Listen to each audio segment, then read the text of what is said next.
Halo teman-teman semuanya, sekarang tanggal 1 Mei, hari Senin, jam 10:28 siang di New York. Kita bertemu kembali di kuliah spiritual, pas tanggal 1 ya. Wow, tanggal 1 Mei, udah bulan Mei. Masih tetap semangat, mantap. Oke, saya akan menceritakan sesuatu. Kemarin saya baru saja nonton sebuah film yang cukup luar biasa di Netflix. Film itu berjudul adalah Whitney Houston, I Wanna Dance with Somebody. Ya. Siapa yang tidak mengenal Whitney Houston? Ini adalah seorang diva ya, di zamannya, dan lagu-lagunya sangat terkenal. Saya juga salah satu fans ya, lagunya bagus-bagus, kalimatnya sangat pas gitu ya, dinyanyikan dengan suara yang sangat luar biasa.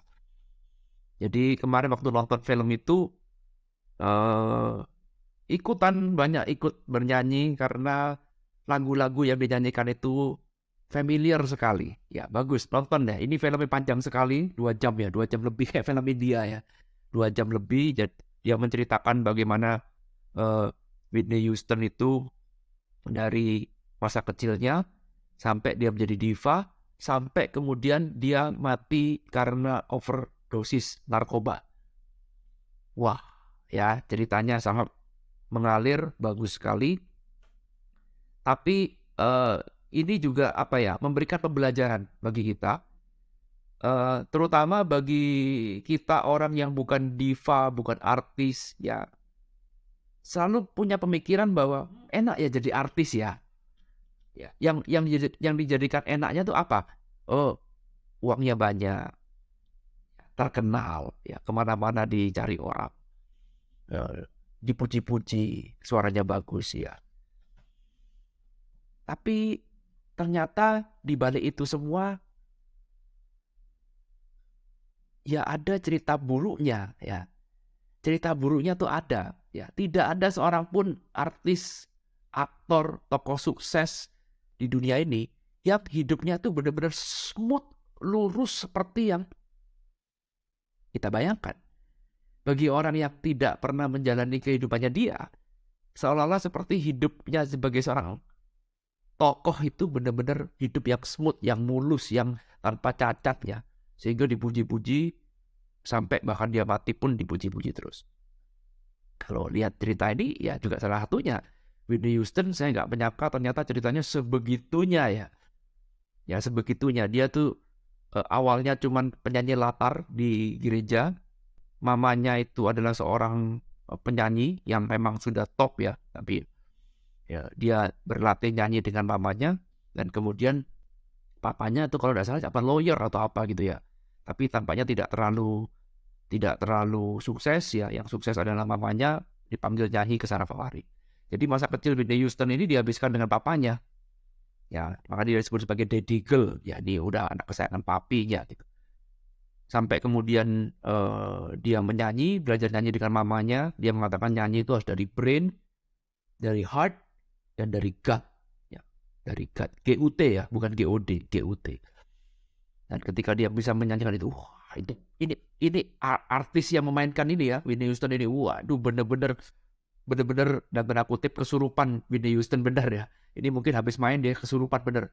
Caranya dia nyanyi, antusiasnya, terutama waktu dia nyanyi di di National Anthem ya, di acara football ini.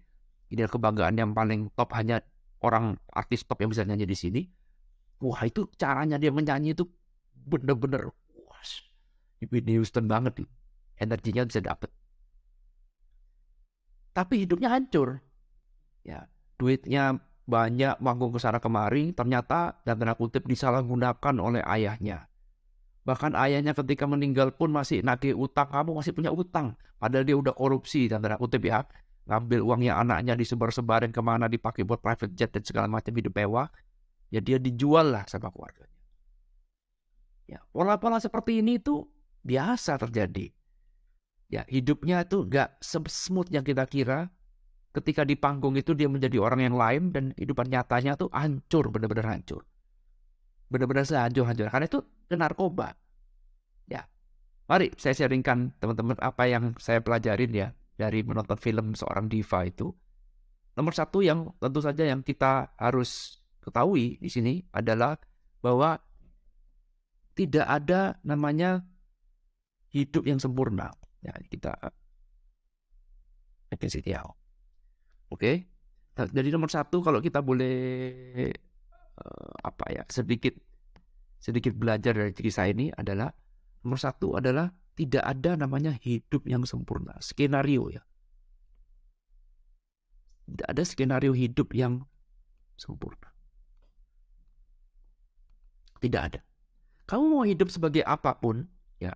Kamu mau hidup sebagai orang kaya, kamu mau hidup sebagai orang miskin, kamu mau jadi laki-laki, mau jadi perempuan, mau jadi anak-anak, mau jadi mahasiswa, mau jadi orang tua.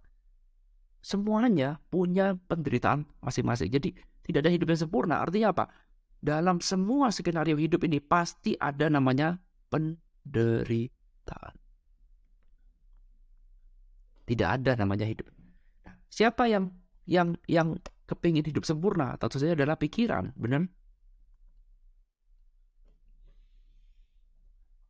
Pikiran ini yang kepingin hidup sempurna. Pikiran yang berpikir seolah-olah hidup sempurna itu bisa dicapai. Padahal di dunia ini gak ada namanya hidup sempurna, gak ada. Semua hidup pasti satu paket, ada penderitaannya masing-masing. Mark Manson mengatakan dalam bukunya, saya gak bisa sebutkan judul bukunya ya, judulnya terlalu ekstrim. Ya terlalu ekstrim, ada ketik sendiri lah, cari sendiri. Namanya Mark Manson. Nanti kalau saya nyebutkan ini di kelas umum, nanti kalimat F-wordnya kena ban sama YouTube. Ya lebih baik udah cari sendiri lah. Ya dalam bukunya dia mengatakan bahwa kalau orang punya keluarga, ya dia menderita karena apa? Ya karena punya keluarga. Kalau tidak punya keluarga, dia menderita karena apa? Karena tidak punya keluarga. Nah, itu ya ada. Ya, orang yang punya duit, ya punya duit, menderita karena apa? Karena dia punya duit. Sekarang hidup jadi takut-takutan. Yang punya teman gak jelas, ini teman ini mau tulus apa enggak. Ya apa karena uang saya. Ya curiga-curiga, kemana-mana takut ini, takut itu, takut ini. Dia menderita karena punya duit. Tapi orang yang tidak punya duit, ya juga menderita karena tidak punya duit. Anda bisa terusin, orang yang punya pacar, menderita karena pacarnya. Orang yang tidak punya pacar, menderita karena tidak punya pacar. Anda terusin deh. Jadi artinya, kamu mau punya ataupun tidak punya, kamu akan tetap sama, yaitu kamu akan terus menderita. Penderitaan itu satu hal yang tidak bisa kamu hindarin. Ya karena tidak bisa dihindarin, terlepas kamu punya ataupun tidak punya. Terlepas kamu baik ataupun tidak baik, semua pasti ada penderitaan. Maka karena tidak ada opsi untuk tidak menderita, maka penderitaan ini ya tidak ada cara lain selain kita harus menerima. Tidak ada lagi, benar? Inilah diajarkan dalam spiritual kan? Ilmu spiritual itu muter ke sana kemari, isinya ya cuman ini kan, betul? Totally acceptance. Penerimaan secara total. Kamu boleh aja melawan, boleh tidak terima, tapi ujung-ujungnya kamu akan capek sendiri dan ujung-ujungnya kamu akan menerima. Bagaimana caranya kamu mulai bisa menikmati keindahan hidup? Bermula dari penerimaan. Semakin total kamu menerima, semakin sering kamu menerima, semakin jarang kamu menolak apapun dalam hidup ini, semakin mudah untuk kamu jadi bahagia. Ya. Itu yang saya pelajari dari hidupnya Whitney Houston, bahwa kalau kita cuma lihat dari luarnya aja, kalau kita cuma lihat dari duitnya, seolah-olah seperti dia, wah sempurna sekali. Ya dari rumah yang cuma kos-kosan, wah dia pindah ke rumah yang mansion yang gede sekali, besar sekali. Tapi keluarganya hancur. Dia menikah dengan Bobby Brown, menikah cuma karena netizen. Ya cuma menikah karena netizen tuh ya. Jadi ya cuma sekedar ya. Padahal Bobby Brown sendiri hidupnya gak karu-karuan, narkoba. Plus pada saat mau menikah dengan Whitney Houston, dia punya pacar yang sedang hamil, ruwet hidupnya. Tapi ya berhubung sudah demi netizen, daripada kamu dihujat karena dia sebenarnya lesbian, ya bagaimana lagi? Ya sudah, dijalankan demi sebuah karir. Ya sempurna. Dia stres, mengalami kekerasan verbal, kekerasan fisik, ya menikah dengan si Bobby Brown itu. Tapi kan tidak terwujud. Bagaimana dia diperes sama orang tuanya, disuruh kerja di sapi perah, disuruh konser 70 konser. Ketika dia konser di Eropa, lalu kemudian makin drop. Tapi dia sendiri juga gak menikmatin uangnya. Hidup ada yang sempurna? Gak ada. Tapi bagi kita fansnya yang melihat, wih enak ya rumahnya gede. Wih enak ya banyak duit ya. Wih enak sekali konser sekian. Apa iya Anda hidupnya sempurna? Gak ada. Pertanyaan sederhana, apakah seorang guru spiritual hidupnya sempurna? Oh, tentu saja tidak. Gak ada hidup yang ideal, yang sempurna. Ini pun juga berlaku bagi guru spiritual. Bahkan orang yang tercerahkan sekalipun, hidupnya pun juga tidak akan ada yang sempurna.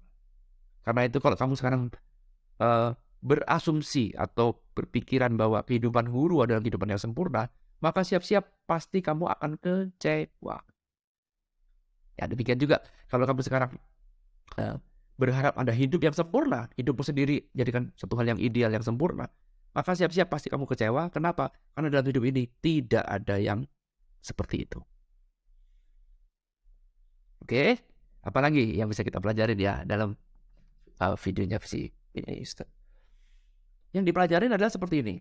Semakin kamu tenar, ya, semakin kamu banyak orang yang memuji kamu, itu penyakitnya artis, semakin kamu terseret arus pikiran. Betul sekali. Karena siapa yang paling menikmatin pujian, pujaan, ya, makian juga sama. Ketika ada orang memaki kamu, yang paling terganggu itu adalah pikiran. Karena itu kita harus sering untuk istirahat dulu, menonaktifkan pikiran. Semakin terkenal kamu, semakin harusnya dosisnya jadi semakin kuat. Seharusnya. Karena jangan sampai pikiran ini jadi monster yang memakan dirimu sendiri. Nah, artis-artis di luar sana itu, kebanyakan kenapa mereka narkoba? Kenapa minimal mereka merokok? Kenapa mereka itu mabuk misalkan? Mabuk alkohol. Karena tujuannya ingin ini kan. Karena hanya di dalam momen itu, kamu itu bisa sejenak istirahat, mengistirahatkan pikiran, menenangkan pikiran. Minum obat ya, obat penenang. Sampai Whitney Houston sendiri, akhirnya meninggal karena narkoba. Dia tenggelam di dalam bathtub. Ya, penyalahguna narkoba. Mungkin dia sudah stres berat. Tapi kalau lihat dari cara hidupnya dia dari lingkungan dan cerita hidupnya dia di dalam film itu, kita bisa jadi memaklumin. Karena memang begitu ruwetnya. Krisisnya cuma satu adalah siapa yang harus saya percaya. Betul?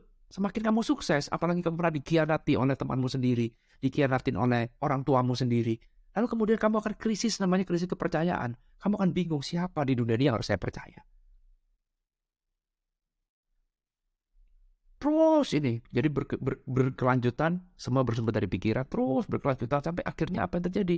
Yang terjadi ya terpaksa ketergantungan narkoba, karena pikirannya terus ini kenapa gini, kenapa gitu.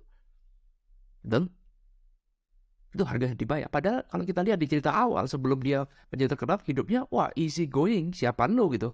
Ya kan, hidup mau kemana, kayak mau ke sini, mau ke sana, mau saya jadi lesbian, ya mau saya mau berteman dengan siapapun ya ayo aja. Tapi begitu kamu sudah jadi konsumsi publik, waduh, kamu jadi budak netizen loh, ya kan. Ya akhirnya apa dikatakan oleh netizen itu jadi benar dan dianggap semuanya benar. Ketika ada orang memaki kamu stres, kita akan memuji kamu senang berlebihan, dan ditambah lagi keluarganya juga sudah semakin kalap ya karena melihat uang begitu banyak, maka apa terjadi? Ya, mereka sama-sama memanfaatkan kamu, teman memanfaatkan kamu, keluarga memanfaatkan kamu. Akhirnya jadi bingung siapa yang mau dipercaya. Pikiran terus kacau, butuh narkoba, butuh untuk mabuk, butuh untuk ngobat, butuh untuk rokok. Ya karena seperti itu.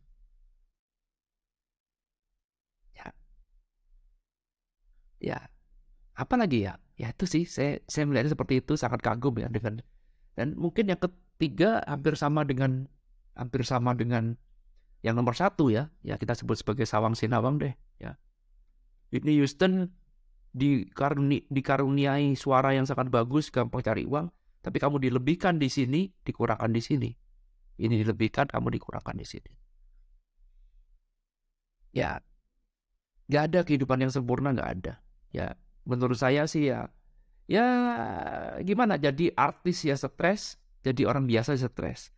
Jadi artis kepingin jadi orang biasa, kepingin jadi artis. Jadi muter itu yang mungkin kita sebut sebagai penderitaan.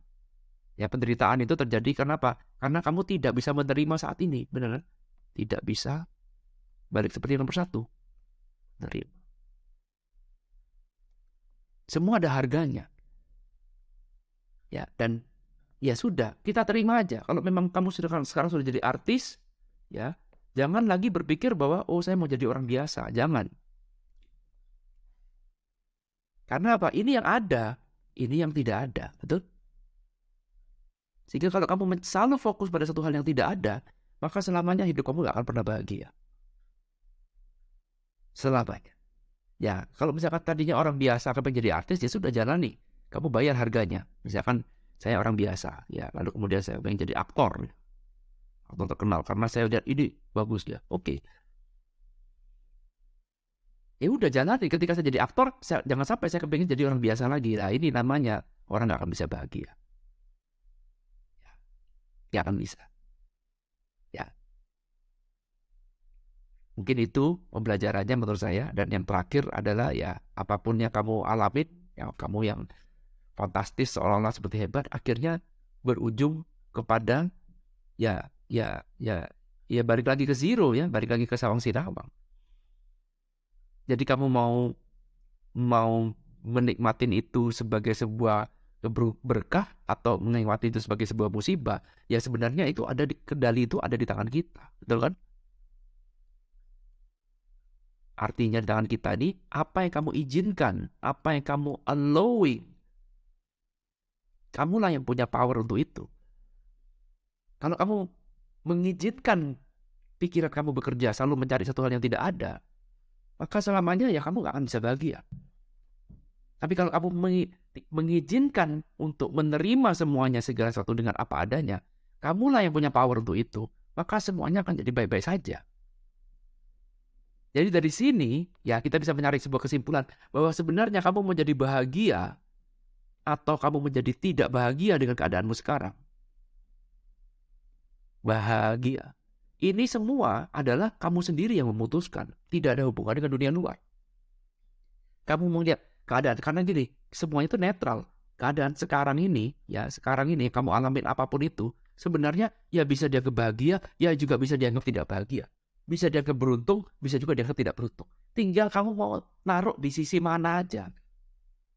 Benar ya? Kamu mau fokus sisi positif, ya ketemu positifnya. Biarpun sekarang kamu lagi negatif. Kamu mau cari sisi negatifnya, ya ketemu. Meskipun kamu sekarang sedang positif. Selalu ketemu. Jadi semuanya dua-duanya nih ada. Already exist. Ingat hukum polaritas? Bahwa segala satu di dunia ini pasti ada pasangannya. Semua sudah ada. Sama juga kalau sekarang kamu mengalami kejadian, misalkan sekarang kejadian kamu tidak enak, kamu mengalami musibah misalkan. Saat ini, waduh Pak, saya mengalami musibah, seolah-olah negatif. Karena musibah ini sudah terjadi, hukum polaritas, maka bisa gak kamu cari sisi positifnya dari musibah ini? Bisa. Cari sisi negatifnya pun, ya juga bisa. Sisi positif kamu cari, kamu akan jadi lebih optimis. Sisi negatif kamu cari, kamu akan jadi semakin down. Nah, yang menentukan itu semua, mau ke arah kemana atensimu berada. Mau ke arah yang positif atau ke arah yang negatif, itu kan kamu sendiri yang menentukan. Ya, kita mau arahkan ke sini atau ke sini kan tergantung atensi kita, betul? Siapa pemilik atensi ini? Ya saya sendiri. Tapi kalau kamu sadar. Ya, karena untuk mengarahkan atensi, ya kita butuh menyadari kemana atensi saya sedang mengalir saat ini, itulah yang paling penting. Itu kenapa kita meditasi melatih kesadaran. Kalau kamu tidak pernah melatih kesadaran, kamu membiarkan atensi ini mengalir kemana saja, maka aliran atensi yang paling kuat adalah menuju ke sini. Bayangkan seorang Whitney Houston, meskipun sudah menjadi diva, menjadi artis terkenal, atensinya tetap lari ke sini. Padahal ada berapa banyak orang yang kepengen jadi seperti dia. Ya. Dan terakhir adalah setelah mengetahui sepanjang cerita hidupnya dia, pertanyaan sederhana, pertanyaan paling terakhir adalah, maukah kamu menjalani hidup sebagai Whitney Houston?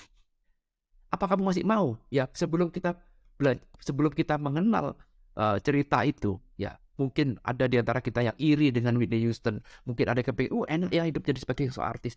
Setelah dibuka semuanya, dibeber secara vulgar apa adanya, pertanyaan sederhana, apakah kamu masih mau hidup sebagai Whitney Houston? Ya kalau saya ya nggak mau ya. Waduh, ternyata hidupan saya meskipun nggak sekaya dia, nggak setenar dia, masih jauh lebih baik. Lalu buat apa saya iri dengan hidupnya orang? Hidup saya berarti sudah baik adanya. Itu poin utama. Semoga bisa memberikan insight bagi teman-teman semuanya. Saya tidak mau panjang-panjang. Nonton sendiri filmnya kalau Anda seorang fans dari Whitney Houston. Ini worth it banget, 2 jam ditonton. Anda bisa ikut bernyanyi, Anda bisa ikut merasakan bagaimana gilanya, turbulensia kehidupan seorang Whitney Houston yang sudah meninggal sejak tahun 2012 kemarin. Ya, kematiannya pun kontroversial, nggak jelas kenapa. Dan saya lihat juga di Wikipedia itu, di Google ya, saya lihat juga anaknya dia pun juga sudah meninggal 2 tahun setelah mamanya meninggal, dan sama juga kena narkoba. Waduh, ruwet gak karu-karuan. Semoga bisa memberikan insight. Kita ketemu lagi di kuliah spiritual selanjutnya. Thank you.